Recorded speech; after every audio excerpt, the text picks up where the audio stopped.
Good question. 12 जुलैला देते उत्तर. केलं तर मला असं वाटतं की 6 वेगवेगळ्या फिल्म्स बघण्यापेक्षा एका फिल्ममधनं तुम्हाला बऱ्याच गोष्टी मिळू शकतात. आपल्या महाराष्ट्रामध्ये आपल्या महाराष्ट्राच्या माणसांना मराठी मातीतली गोष्ट ऐकायला आवडते. तू हा कितवा सिनेमा लंडनला जाऊन शूट केलेला? म्हणजे तू मला कधीच सांगू शकत नाहीस की मी तुला पूर्ण ओळखतो किंवा पूर्ण ओळखू नये, असं नाही होत. असं नाही नाही होत. सो माझं कॅरेक्टर तसं आहे, त्यात म्हणून मला ते आवडलं.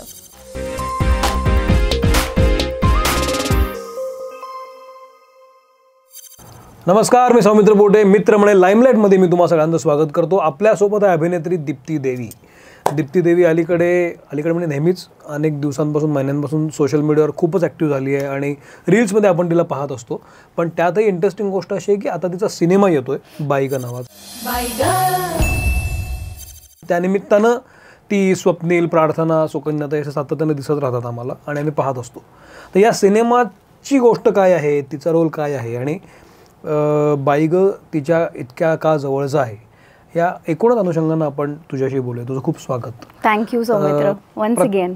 येस, हक्काची असतो. मग प्रत्येक ॲक्टर ॲक्ट्रेसला असं वाटत असतं की मी केलेली जी चित्रकृती आहे, सिनेमा तो रिलीज होणार आहे म्हणजे मस्त आहे, मज्जा आहे, कारण माझं काहीतरी काम दिसणार आहे. बाईग तुला किती एक्साइट करतो यासाठी आणि का? मी नशीबवान आहे असं म्हणेन, कारण पांडुरंग जाधवांनी मला आउट अँड आउट कमर्शियल सिनेमामध्ये माझा चेहरा ते पाहू शकले. कारण ह्यापूर्वी मी जे सिनेमे केलेत आणि जे खूप गाजले ते नाळ 2 असे खूप डेप्थ, डायमेन्शन्स आणि ह्युमन कॉम्प्लिकेशन्स आणि सिरियस असे रोल होते. करेक्ट. पण त्यात तो सगळा ते पार करून आता आउट अँड आउट कमर्शियल, थोडंसं फॅन्टसी अशा जॉनरचा सिनेमा हा आहे. त्यामुळे मला असं झालं की yes, I mean as an actor मला फक्त एकाच फळीतलं काम करायचा कंटाळा येऊ शकतो, तर सातत्याने नवीन नवीन पद्धतीने मी दिसत राहणं हे खूप महत्त्वाचं आहे. आणि ते जे माझं कॅरेक्टर आहे ते म्हणजे सगळ्यांची लेंथ इक्वल आहे, पण माझं जितकी लेंथ आहे त्या लेंथमध्ये मला असं वाटलं की इसमें कुछ बात है, म्हणून मी हा सिनेमा घेतला. आणि फॅन्टसी याच्यामध्ये जे मी कधीच केलं नाहीये. काय असं काय आहे की 12 जुलै फॅन्टसी इन द सेन्स तेच की तिच्या 6 जन्माच्या बायका एका जन्मात येतात. स्वप्नीलची फॅन्टसी असायला पाहिजे ना. पण फिल्म फॅन्टसाइज्ड आहे ना. ऍक्च्युअली आयुष्यात असं होत नाही आता. सो ते होतंय म्हणजे खूप विशेष अशी सिच्युएशन आहे. तर मजा आहे त्याच्यामध्ये आणि लिहिण्यामध्ये त्यात खूप शैली पाहिजे. त्यांना एकत्र आणणं, त्याच्यातून गंमत घडवणं, प्लस त्याच्यातून काहीतरी रिअलिस्टिकली फील करून देणं. तर हे सगळी गुंफण लेखकांनी, दिग्दर्शकांनी फार सुंदर केली असल्यामुळे मला असं झालं की हे कॅरेक्टरमध्ये 1-2 सीन असे आहे ज्याच्यातून मला असं वाटलं की बस इतना काफी आहे. It is enough to say yes. याच्यामध्ये तुझ्या कॅरेक्टरचं नाव काय आहे? आणि दुसरी गोष्ट अशी की जसं तू म्हणालीस की फॅन्टसी फिल्म आहे नव्हे, पण कॅरेक्टर म्हणून तुला काय याच्यामध्ये गोष्टी करायला मिळाल्यात की ज्या खूप दिवस तू केल्या नव्हत्यास? अगदी ढोबळ बोलायचं झालं तर गाणी नव्हती किंवा डान्स नव्हता हिरो बरोबरचा, असं अगदी मोघम म्हणायचं तर. मोघम खूप महत्वाचं आहे, कारण हे मी नाही केलेलं. सुबोध बरोबर माझी जो सिनेमा आला होता कंडिशन्स अप्लाय, अटी लागू, त्याच्यामध्ये गाणी होती पण ती फ्लो सोबत स्लो मोशन मध्ये चालली होती. डान्स नंबर असच किंवा स्टेप्स मला रिहर्स करायला लागली आहेत किंवा असं काही झालं नव्हतं. या फिल्ममध्ये ते सगळं झालंय. म्हणजे बाईग ह्या गाण्यासाठी आमची प्रॉपर रिहर्सल झाली, त्याचं वेगळं शूट झालं जे प्रमोशनल सॉन्ग आहे. नंतर 100 नंबरी आमचं सगळ्यांचं एक हॅपी सॉन्ग आहे, त्याच्यात आमची रिहर्सल झाली, राहुलनी करून घेतली. एका दिवसात ते सगळं बसवून त्यांनी शूट करून घेतलं, विच वॉज अ टास्क. आणि हे मी कधीही केलेलं नव्हतं. तर मला असं खूप असं वाटतं की नाही, मला नाचता नाही येणार, राहुल प्लीज थोडे सोपे स्टेप्स दे वगैरे, कारण ते पॉलिश नाही केलेलं, सातत्य नसल्यामुळे डान्समध्ये. त्यामुळे ती एक वेगळी गोष्ट होती. स्वप्नील सारखा चॉकलेट बॉय, चॉकलेट हिरो आपल्या इंडस्ट्रीमधला, त्याच्यासोबत रोमॅन्स करणं, त्याच्यासोबत त्याची हिरोईन असणं, हे मला ह्या सिनेमामध्ये करायला मिळत आहे. त्यामुळे मला असं वाटलं की नाही. आणि प्लस सुकन्याताई आहेत ज्या back to back hit films देत आहेत, त्यांचा वावर आणि त्यांचे इनपुट्स, त्यांचं असणं तिथे हे खूप महत्त्वाचं आहे. तुमच्या 6 जणींचे परस्पर संवाद पण आहेत का, म्हणजे येता का तुम्ही एकमेकांच्या समोर? Good question. 12 जुलैला देते उत्तर. असं मी काही विचारलं की 12 जुलै म्हणणार का? नाही, ती गंमत आहे. सी, ह्या छोट्या छोट्या गोष्टी जे ट्विस्ट अँड टर्न्स आहेत ते मी तुला सांगितले तर मग तुला मग काय सिनेमात नवीन पाहण्यासारखं काही राहणार नाही. पण येस, इट्स अ व्हेरी गुंफण जी इंटरेस्टिंग केली आहे, कारण त्याला 6 जणी दिसत आहेत. तू जसं मगाशी म्हणालीस की तू व्हरायटी ऑफ सिनेमे केलेस, नाळ 2, बंदूक बिर्याणी, अगदी पटकन आठवतोय, आणि आता एकदम हा सिनेमा. तर असं मला वाटतं ना की ते जे पहिले सिनेमे होते ते म्हणजे असं घरगुती जेवण होतं, भाकरी भाजी, इतकं रिअलिस्टिक, आणि हा म्हणजे एकदम असा लंडनमध्ये जाऊन तू असं पास्ता आणि असं काय खातीयस असा तो सिनेमा आहे. Super modern hep character, kind of today's character जी लंडनमध्ये आहे आणि जी मॉडर्न अवतारात आहे. Sir yes. तू कशाच्या प्रेमात आहेस? तुला कुठला बाज आवडतोय? मला असं वाटतं की मॉडर्न असो किंवा जुनं असो, घरची भाकर असो, बिर्याणी असो, त्याची स्वतःची एक रेसिपी असली पाहिजे. म्हणजे जसं आपण म्हणतो की माझ्या आजीच्या हातचं जेवणची सर कुणालाच नाही, ते माझ्या आजीची खासियत होती, त्याला रिप्लेसमेंट नाही. मला असं वाटतं की मी बाज कुठलाही घ्या, त्याच्यात तुमची स्वतःची रेसिपी ही आली पाहिजे. आणि हे फक्त ॲक्टरचं काम नाही आहे, तर हे रायटर, डिरेक्टर, सिनेमॅटोग्राफर आणि एडिटर ह्या सगळ्यांनी एक निर्माण केलेली एक फिलिंग आहे जी मला माझी स्पेशल वेगळी असली पाहिजे असं वाटतं. सो बाज कुठलाही असो ते मला पाहिजे. तू यापूर्वी स्वप्नीलबरोबर काम केलेलं नव्हतंस? नाही, हा पहिलाच सिनेमा आहे तुझा. त्याच्यासोबत काम करणं काय अनुभव आहे? He is a chocolate boy. म्हणजे मराठीचा शाहरुख खान म्हणतात त्याला. ही एक्झॅक्टली नोज की कुठली कॉर्ड कधी दाबायची. आम्ही 6 बायका आहोत त्याच्यामध्ये, 6 मुली आहोत, आणि प्रत्येकीच्या स्वभावाप्रमाणे, आवडीनिवडीप्रमाणे, मूड स्विंग प्रमाणे त्यांना कसं व्यवस्थित सीनमध्ये त्याला इतकं छान जमतो, तो बोलण्यात इतका छान आहे, तो खूप कम्फर्ट देतो, सगळ्यांना इक्वल वागणूक देतो, आणि खूप नॉलेजेबल आहे. म्हणजे त्याच्यासोबत स्क्रीन शेअर करत असताना माझ्यातून काही कमतरता असेल तर तो पटकन मला येऊन सांगतो. आणि कॅमेरा समोर नाही तर कॅमेरा मागचं सुद्धा त्याला एवढं, इतके वर्षानुवर्ष तो काम करत असल्यामुळे त्याला इतकं चोख माहिती आहे सगळं, की तो तर सतत ती लाईट देत असतो छोट्या छोट्या गोष्टींमध्ये स्वतःच्या इनपुट्स. आणि त्याच्यामुळे मला असं वाटतं की is a brilliant person to be with. त्याच्याकडे शब्दसंपदा छान आहे, त्याच्याकडे खूप किस्से आहेत, त्याला माहिती आता कुठल्याही डिफिकल्ट सिच्युएशनमधनं कसा मार्ग काढायचा आणि काय उत्तम आहे सिनेमासाठी, सिनेमा म्हणून. तर तेव्हा मला त्याचं हे विशेष वाटलं की सिनेमा म्हणून काय गरजेचं आहे हे प्रत्येक पात्राकडून येणं, इवन त्याच्याकडून येणं हे खूप महत्त्वाचं आहे. कारण आमच्या सगळ्यांचीच रेसिपी ही नवीन रेसिपी आहे. मी कोणासोबतच याआधी काम केलेलं नाही आहे. दो मी ओळखत होते टुंपाला, प्रार्थनाला किंवा अदितीला, पण आम्हा सगळ्यांसोबत एकत्र काम करणं एक नवीन रेसिपी होती. त्यामुळे त्या वेळेला सिच्युएशन वाईज त्या कमी दिवसांमध्ये एक्झॅक्ट देणं, वेळेचा खूप चांगला उपयोग हा स्वप्नीलच्या एनर्जीमुळे झालाय. कारण तो एकाही सीनची त्याला गॅप नव्हती. त्याची ही एनर्जी बघून आम्ही थकूच शकत नाही. तर असं वाटायचं की ये इतना कर रहा है यार, तो मी दिलंच पाहिजे माझं 100%. पण या सगळ्यामध्ये दिग्दर्शक हा महत्त्वाचा फॅक्टर असतो, कारण त्याची गोष्ट आहे आणि त्यानं ती तुमच्यासमोर आणली आणि तुम्ही सगळे त्याच्या सिनेमात काम करताय. दिग्दर्शकीय जो से असतो त्या सिनेमात, त्याबद्दल काय सांगशील? म्हणजे थोडक्यात पांडुरंग जाधव बद्दल काय सांगशील? मला असं वाटतं त्याच्याबरोबर पहिल्यांदाच काम करतेस. येस.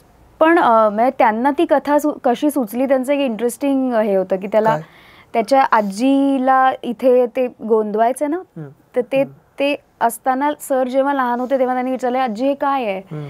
तर ते म्हणतात की हे माझे 3 का असे तुला लागले? तर ते माझे मागचे 3 जन्म आहेत, तो हा माझा 4था जन्म आहे, म्हणून ते तसं गोंदवलंय. तर त्यांना ते खूप इंटरेस्टिंग वाटलं होतं आणि त्याच्यातून त्यांना ही कथा सुचली की मागचे जन्म कसे, मग त्याचं काय होणार पुढे. आणि मग ह्या सगळ्यातून नवरा बायको किंवा मित्रमैत्रिणी किंवा गर्लफ्रेंड बॉयफ्रेंड यांच्यातले रिलेशनशिप अजून प्रगल्भ किंवा इझी करण्याचे वेगवेगळे मार्ग, 6-7 मार्ग आउट ऑफ मेनी त्यांनी तो दाखवायचा प्रयत्न केला. तर मला असं वाटतं की 6 वेगवेगळ्या फिल्म्स बघण्यापेक्षा एका फिल्ममधनं तुम्हाला बऱ्याच गोष्टी मिळू शकतात. याच्यामध्ये तू बॅक टू बॅक आता तुझे सिनेमे येतात आणि तुला आता क्राऊड पण कळाला असेल, कारण तू प्रमोशनसाठी फिरत असतेस, अगदी नाळ 2 पासून वेगळे सिनेमे.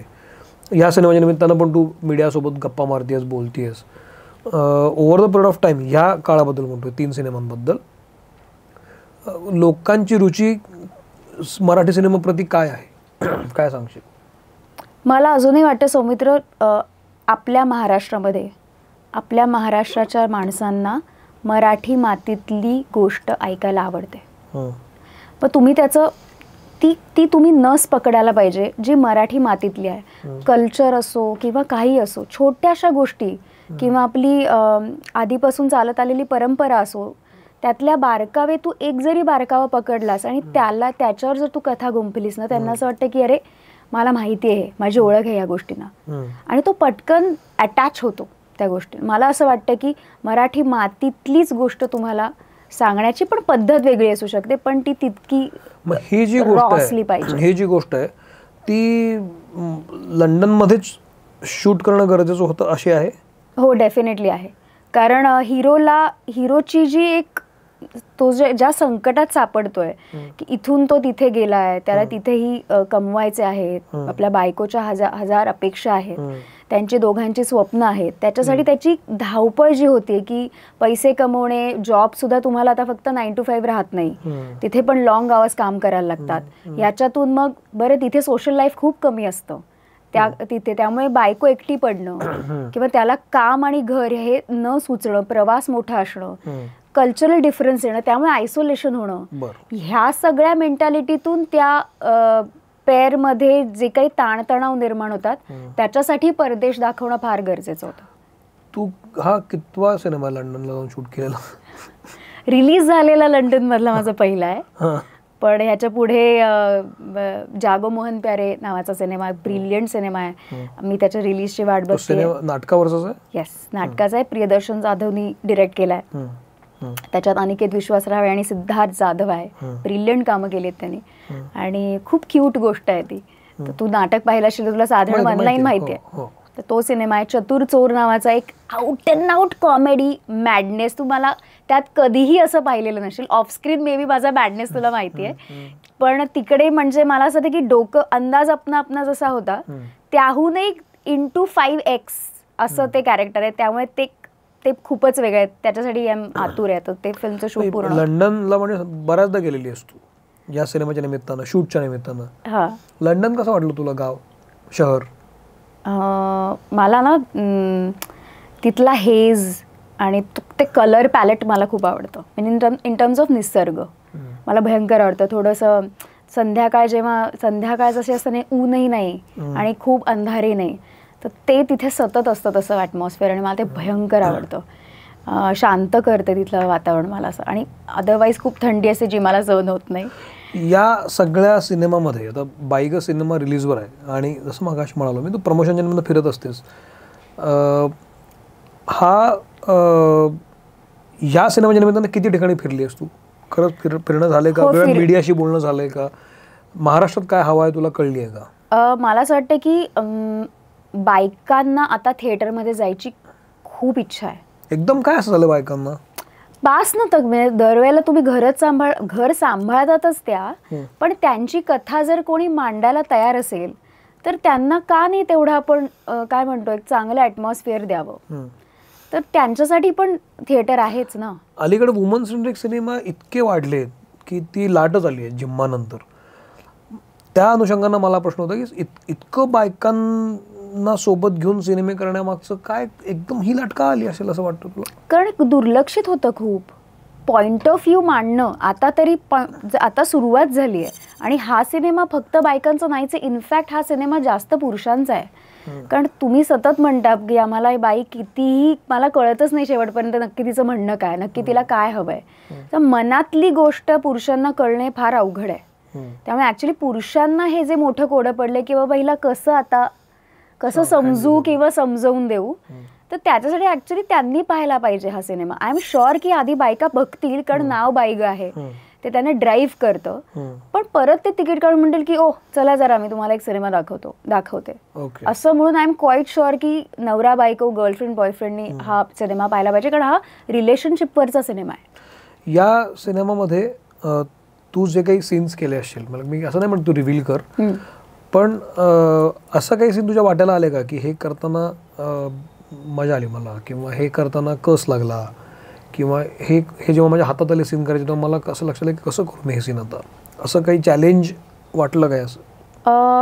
2 सीन आहेत. एक स्वप्नील सोबतचा सीन आहे जो खूप टर्निंग पॉईंट आहे फिल्मचा.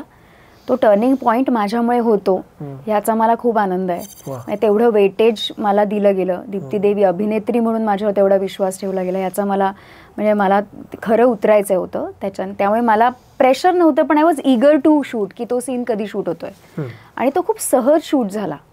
त्यामुळे मला त्याचा आनंद आहे की जेव्हा एक्झॅक्टली तो सीन शूट करायला सुरुवात केली जिथून सगळं बदलतं, टेम्परेचर बदलतं अख्ख्या फिल्मचं, तर ते खूप सहज झालं. तर तो एक आहे. आणि अदिती सारंगधर बरोबरचा माझा सीन आहे. अदिती काय काम करते सौमित्र, आणि तिच्या सोबतचा एक सीन असणं हा मला ते तेवढा खूप खूप प्रगल्भ करून गेला.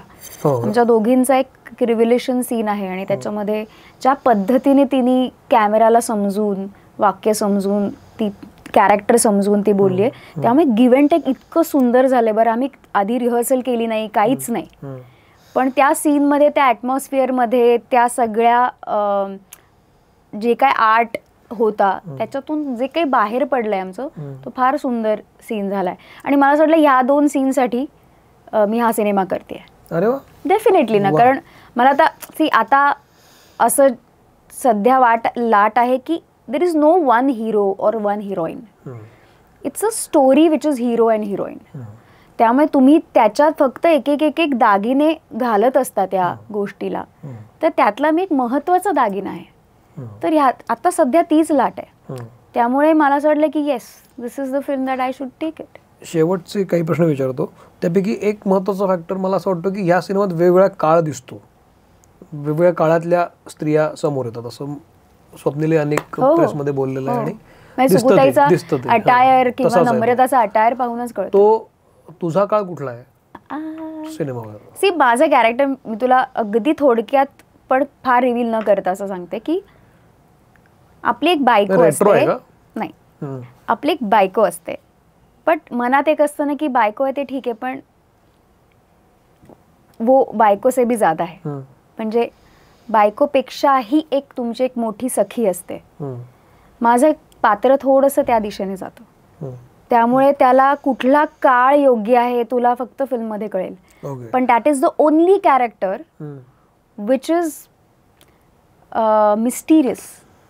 म्हणजे आजही तुम्हाला विचारलंस की एक्झॅक्टली तुझ्या रूप सांग त्या फिल्म, वास्तव जीवनात फार काही फरक नाही, पण छान आहे ना, ह्युमन एलिमेंट आहे हा. म्हणजे तू मला कधीच सांगू शकत नाहीस की मी तुला पूर्ण ओळखतो किंवा पूर्ण ओळखू नये, असं नाही होत, नाही होत. सो माझं कॅरेक्टर तसं आहे त्यात, म्हणून मला ते आवडलं की एक स्पष्ट काही नाही आहे. तुम्हाला तुमच्या बुद्धीप्रमाणे ते आणि तुमच्या मनाप्रमाणे त्याच्या जवळ जाता येईल. आणि कधी कधी आपण म्हणतो ना की आपण खूप डिसिजन्स लाईफचे बुद्धीने घेतो, पण आपल्याला मनाचं फार ऐकत नाही, कारण मन तुम्हाला सतत पुढे मागे कुठेतरी फिरत असतं. त्या मनाचं काम मी त्या फिल्म मध्ये केलंय. अरे वा, बर. So this is very interesting. आता हे माझं भाषांतर झालं, पण माझ्या कॅरेक्टरला धरून अनेक लोक अनेक पद्धतीने कोट करू शकतील, असं इतक्या ताकदीचं ते कॅरेक्टर आहे असं मला वाटतं. आणि मला नेहमी वाटतं की मी जास्त सांगण्यापेक्षा माझं पात्र तुम्ही कसं उलगडलं ॲज अन ऑडियन्स हे मला ऐकायला आवडेल, तर ते तसं पात्र आहे. या सिनेमामध्ये इतरही घटक महत्त्वाचे असतात. सिनेमॅटोग्राफी असते, म्युझिक असतं त्याचं, किंवा एडिट असतं, या सगळ्या गोष्टी आहेत. आर्ट डिरेक्शन आम्ही दिसतंय आम्हाला की तुम्ही लंडनमध्ये जाऊन काय काय छान छान मजा केली आहे. पण when it come to cinematography किंवा म्युझिक, ते या सिनेमाचा किती महत्त्वाचा भाग आहे असं वाटतं तुला? खूप. कारण लंडनमध्ये शूट करणं सोपं नाही. तुम्हाला एक्झॅक्ट माहिती पाहिजे की मी किती काय आणि कुठे करणार आहे. आणि पांडुरंग सर आणि नागराज सर आमचे जे DOP आहेत त्यांचं कोऑर्डिनेशन इतकं कमालीचं होतं. फिल्म इतकी सुंदर दिसली आहे आणि 6 वेगवेगळ्या पात्र आणि 6 वेगवेगळ्या काळातलं त्यांनी इतकं छान दाखवलं ना, म्हणजे तुला असं वाटतं की आत्ता फिल्म रिलीज व्हावी आणि मी तुला सांगावं की बघ the shades of it, it's so beautiful. तर तो डेफिनेटली त्याचा खूप फरक पडतो. आणि म्हणजे मी अटायर काही असलं तरी मला कॅमेरा काय दाखवतोय, कसं दाखवतोय खूप महत्वाचं आहे. आणि म्युझिकनी एनहान्समेंट येते खूप वेगळं. आणि आमच्या इथली गाणी फारच ताकदीची आहेत. आता बाई ग आणि चांद थांबला हे ट्रेंडिंग आहे, फर्स्ट टॉप 10 मध्ये आहे. आय थिंक खूप चांगला रिस्पॉन्स आहे त्याचा. आणि ब्युटिफुल म्हणजे प्रार्थना आणि स्वप्नीलचं गाणं काय सुंदर दिसतंय. त्याची सिनेमॅटोग्राफी पाहून असं वाटतं की यार प्रत्येकाचं असं एक रोमॅन्टिक सॉन्ग असावं. वा, मला असं वाटतं की इतकं भरभरून बोलल्यानंतर तुम्हाला मनात खूप सारे प्रश्न पडतात, जसे माझ्याही मनात आहेत, की ती सतत म्हणते की 12 जुलैला पहा. तर काही उत्तरं ही थिएटरमध्येच मिळतील डेफिनेटली. आणि या निमित्तानं तू पुन्हा वेगळ्या रूपात दिसशील. सतत ती एक घरगुती बाई जी दिसत होती आम्हाला नाळ किंवा इतर सिनेमांमध्ये, त्यापेक्षा वेगळं ग्लॅमरस रूप तुझं पाहता येईल. आणि मला असं वाटतं की तरी मी मन सोडलं नाहीये. मनाची घालमेल दाखवण्याचा जो एक माझा एक असं म्हणू शकतोस, तर मला असं वाटतं तो कंटिन्यू आहे. तर हा सिनेमा 12 तारखेला रिलीज होतो, तो थिएटरमध्ये जाऊन जरूर पहा. आणि कसा वाटतोय हे तुम्ही दीप्तीला सांगू शकता, मलाही सांगू शकता. डेफिनेटली. मला असं वाटतं अनामिका हे पात्र तुम्हाला निनामी असलं, अनामिकाचा अर्थ जरी, तरी तो खूप प्रॉमिनंट आहे आणि त्याला तेवढा प्रॉमिनंट रोल आहे. तुम्हाला ते कसं फील झालं हे माझ्यापर्यंत नक्की पोहोचवा, कारण कलाकार म्हणून, अभिनेत्री म्हणून मला ते ऐकायला खूप आवडेल. तर मी तर थांबतो. दीप्ती, तू आवर्जून आलीस आणि मित्र म्हणे लाईमलाईट वर बाईगबद्दल बोललीस, तुझे खरंच आभार. सिनेमा थिएटरमध्ये जाऊन जरूर पहा आणि कसं वाटतं मला जरूर सांगा. आणि प्लीज जंतर मंतर बाई ग करा. चलो, thank you very much. Thank you Deepti.